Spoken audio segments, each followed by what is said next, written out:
I know that's right.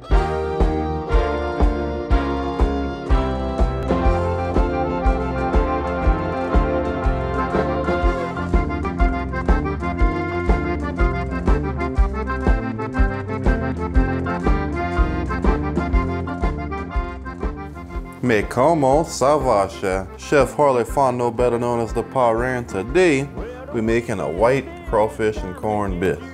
Because usually, they have like the Cajun bisque where they got the crawfish heads and stuff. This is more like the crab and corn bisque, but it's like an after-boiled special.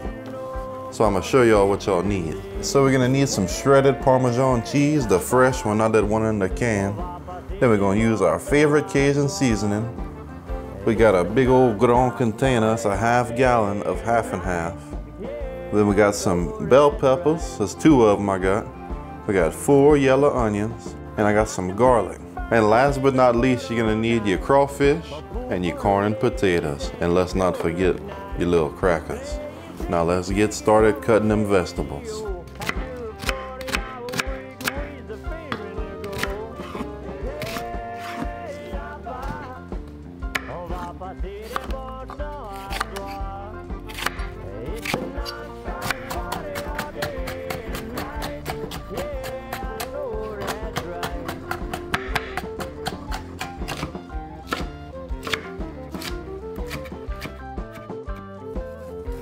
So after you cut your bell peppers and your onions and your garlic and all that, you're gonna come right over to the corn. And basically all you're doing is taking the corn and cutting it off the cob. Just shave it though, don't cut too deep, because then they'll be all stuck together and they won't break apart when you're cooking it. And now we're gonna move over to the potatoes and do your best to peel them. You can use a potato peeler if you want, but I just kind of pinch and pull it off by hand, because it's already boiled if it's the leftover boiled crawfish stuff. So go ahead and peel it the best you can, and I'm gonna show y'all what to do next.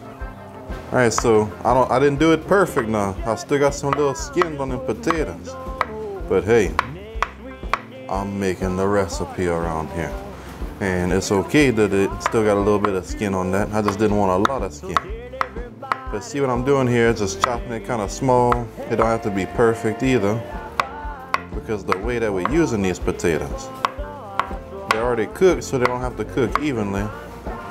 But if you make them smaller, it'll be easier to mash up against the side of the pot later. It's important to know that this might be too much potatoes. I'm just cutting all what I have to make sure I got enough, but I'm gonna show y'all how to use that. But once all this is all ready, it's time to head to the stove pot now. So the first thing you're gonna do is get your pot real hot. Then you're gonna drizzle a little bit of oil at the bottom of that, so we can brown our vegetables. So you throw a little bit in there, and it's sizzling, so you're gonna dump that.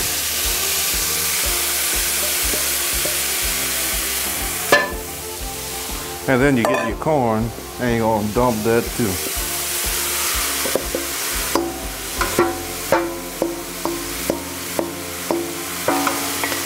And you're gonna saute all that together, but not as far as we normally do for a gravy. So after you cook that down for a little while, you're gonna get the little brown tips on your onions and stuff. It's gonna start smelling real good in the house. So what we're about to do is pull out your super special secret ingredient. And that's the butter in your pocket, partner. And look how soft that is. Pecan. Now we're gonna mix that up in there, let it melt, and scratch that. And make sure you do this with your fire on a medium to low heat. Just take your time and get all that. That's gonna be good. So once you get your butter all melted in there and you get all that scratched up, you're gonna pour in your half and half. And I put almost a half gallon of half and half in there.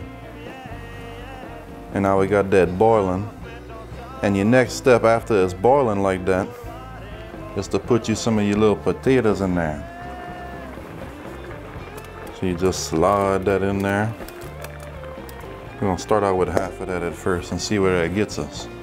So the reason for putting the potatoes in there in the first place is because we're using that as a thickener.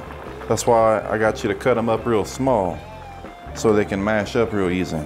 And that's exactly what we're gonna do. We're gonna take the spoon and mash it up against the bottom and the sides of the pot and then mix them in there. And it's gonna thicken the whole thing. And that's gonna be real thick. But you don't want it to be like a pudding or something. This is good like it is. If you put too much of them potatoes, it will be like a pudding. Like a tapioca pudding, and that's possible.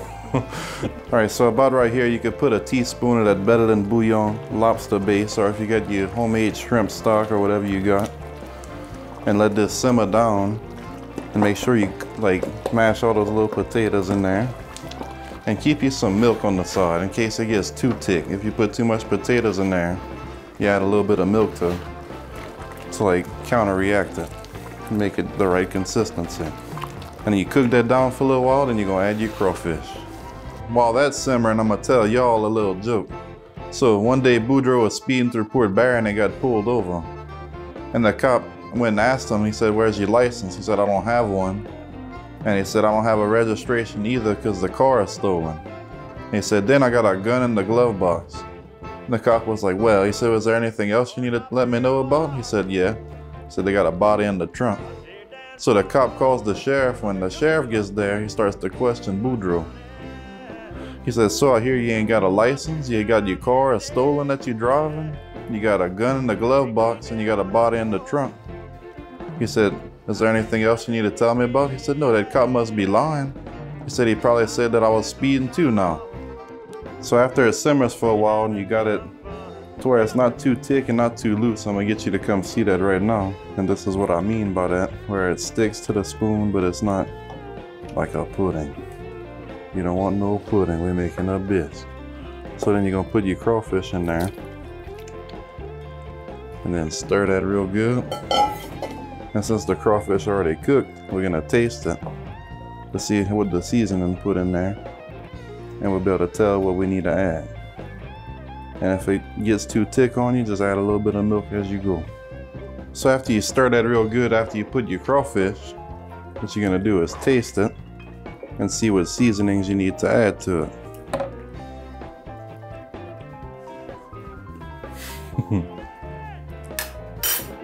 See, that needs like more salt and stuff for me.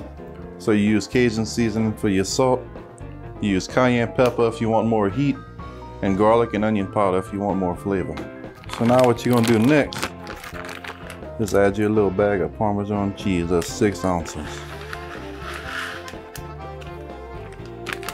Oh yeah. Then you're gonna stir that up real good. Make sure your heat's on low and let that melt in there. And then it's gonna be time to mange.